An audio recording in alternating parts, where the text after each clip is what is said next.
5 yards off the sideline. So here's an article in theathletic.com. I'm going to warn you now, the sentences or the graphics are a little bit small in some cases, just the way the setup is, but I'm going to read these to you. Why Josh Heupel's Tennessee offense is so explosive inside the deep choice system by Mike Kuchar.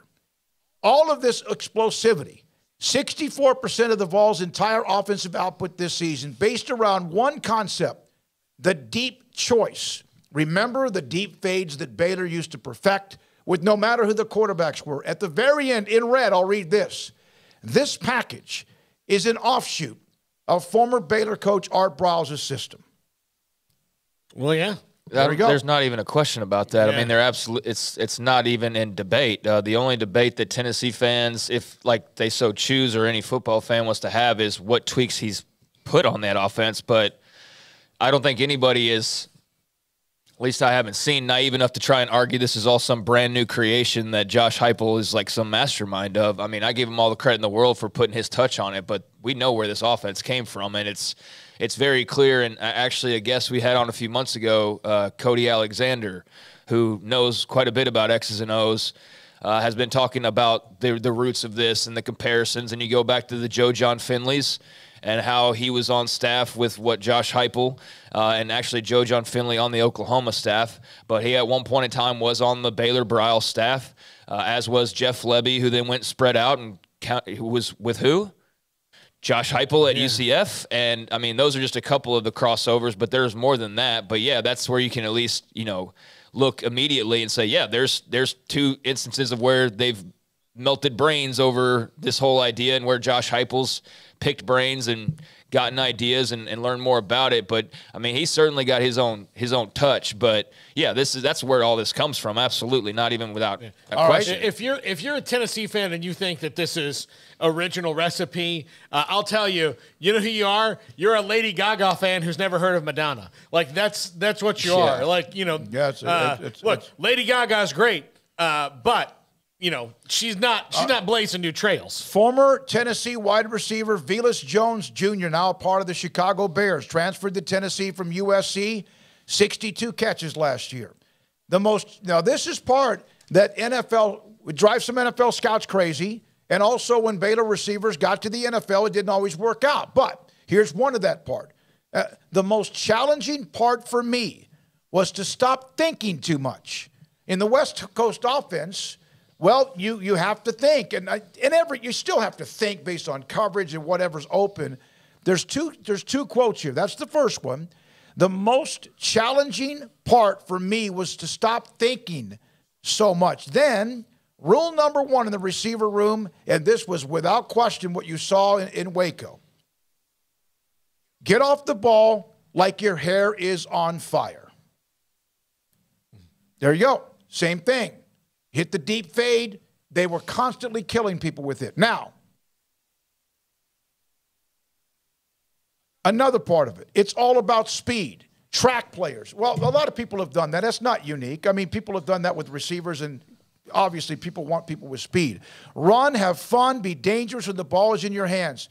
Never make you never make a wrong decision, which takes away having to overthink anything. Just go play. Go do what you're supposed to do. It's all about spacing and speed. Yeah, and the speed part was really key, because if you can coach up, especially since they're not giving them complex things to do, if you can coach up a guy to catch a ball on a shorter route and then just go be fast, then that allows you to shorten the process of the rebuild as it used to be, right? And that's changing now, transfer portal and all that. But what was done here was, let's get as many crazy fast athletes as we can get, and super athletes, and then throw those guys in the field and give a pretty easy offense to run.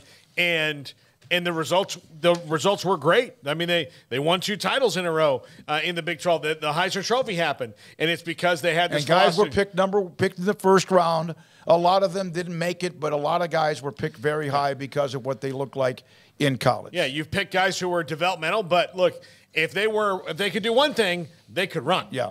Yeah, they could run, but they also didn't know a route tree half the time either, and that's why they got into the NFL and maybe had an issue, was that, what they were asked to do is not anywhere close to what you're being asked to do in the NFL as far as just the overall ins and outs of the position and offenses and defenses and all of that. You had a lot of guys that, Corey Coleman, is Jalen Hyatt the next Corey Coleman?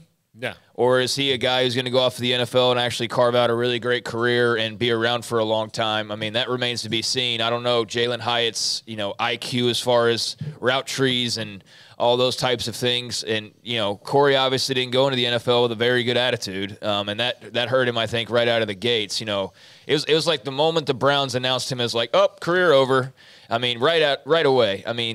And then, obviously as a rookie, they have the whole Hard Knocks. Was that Hard Knocks that they were doing back then? Yeah, had Hard Knocks. And, it was a really bad fit. And he was their biggest wide receiving star post Kendall Wright. Kendall Wright carved out a good career for himself. Terrence Williams carved out a good career for himself. So it wasn't like everybody was like that. But there were a lot of guys who were like fantastic in college. And then they got to the pros and it was like, whoop, wake-up call in a major way. So I think the thing with Tennessee to be excited about is that they're going to have another kind of level of player ultimately playing in this offense. It's basically like what Briles would have had if he had been around for another 2 or 3 years and they had kept winning at the clip that they were winning at, the types of recruits that they would have been getting at that point, and we're starting to get.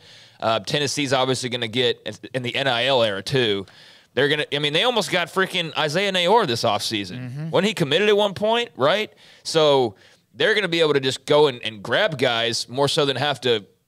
They still have to recruit, but they also have another pathway to go and get really stud players, and I think that's just going to give them another caliber of athlete that you then put in this offense, and it's evolved because the last time we were looking at, that's almost 10 years ago. It's almost 10 years ago. If you really think it's closer to 10 than it is to like 5. Yeah. And so, that's evolved, obviously. The game of college football is way different. Like, it's far more accepted than it was back then. When we were talking about it, it was a gimmick. Nobody's playing defense in the Big 12. Now it's like it's the offense. It's the team to take a look at, whereas it was kind of like, oh, that's really cool. Look at what they're doing, that gimmicky stuff down there. Now it's like the offense that everybody wants to talk about and take seriously. Instead of just, treating it like that's the Big 12 with no defense and gimmicks and all that. High school offense, right? Yeah, high school offense and, all that jazz. Now it's accepted because the game of football's changed so much. So you add in a higher caliber of athlete, you add in the evolution, you add in the changes in football, and I think that Tennessee's got a really great opportunity here to kind of change the post narrative as far as guys going off and having success in the league with it. Well, yeah, and the offense, remember, there used to be things like this with Mouse Davis and Hal Mummy, among some others that really kind of created it, and then others just kind of tweaked it. It's like when people run, if they do run the option or they run just the RPOs, there's always something a little bit different. So I want to go back to the last, Garrett, and keep it up, please. This is the formation. Briles' fingerprints are all over this, what is Tennessee's system. And it begins with the width of the wide receiver splits on the perimeter. And I remember, leave it up, I remember when they made that change. It was not early on. It was eventually a tweak when the ball is in the middle of the field. The widest receiver will be on the outside, outside of the numbers, roughly 5 yards from the sideline and sometimes even tighter to it. And what that did, again, was create more space, and also what it did was soften up what you could do in stopping what was still the bread and butter of a Briles offense. Tennessee's not known for what they do running the ball, but they've got guys who can do it, and it would soften up the inside as well because you were all spread out. Now, at the end, this is the quote. We had RG3 on yesterday. This is from a defensive coordinator. For the first time since RG3 at Baylor, we're seeing a quarterback that can not only hurt you with his arm, but if the choice concepts aren't there, he can kill you with his legs. First opposing defensive coordinator told me. That doesn't mean there haven't been other quarterbacks that can run and throw. There's been a handful of them. But those are the ones who are even special, and right now we're seeing that right now with Hendon Hooker at Tennessee. So there you go, all over it. And that's from theathletic.com and also from those who are breaking down the Tennessee offense. And you know what? You look at it, 52. That's why when Phil Bennett, Wednesday night, said that he was going to go visit with Nick Saban and kind of share ideas on Baylor's, how they tried to defend it. And Briles said, no, you're not. because we're going to play them one day. Well, that never happened, although it could have, but it never did. I mean, I remember the last event the big announcement that was made before all hell broke loose, basically, was him going and was Harbaugh coming down to Waco. Jim Harbaugh was coming down here to absolutely pick brains and do a whole camp. It was going to be a Baylor, Michigan camp. And I don't know how many people remember that, but I do vividly. And I think that whole ball was getting ready to start rolling. I think that as far as like the national attention on, kind of what was going on with the offense and how it was blossoming and all that, I think that was all starting to get ready to start going higher up and peaking, and it obviously didn't happen because then everything just changed in a major way off the field. But yeah, I mean, it's been a few years now, and we've seen it all over. Like Kendall Browse has been all over the place. Jeff Levy's been all over the place.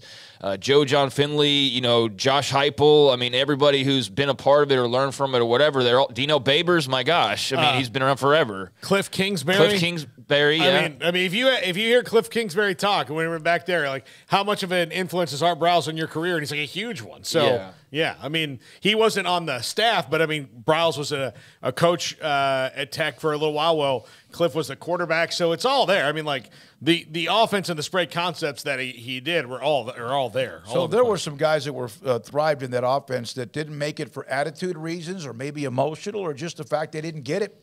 And one of them, of course, is the one that stunned us all, was Corey Coleman seemed to be fit for the perfect player to get in the NFL. In fact, I remember when we talked about attitude, when Shock Linwood had gone south his last year and they had the pro day early in the next year, and Shock was walking around and he had I think he had a nose ring or something, and Corey Coleman was in the NFL at the time.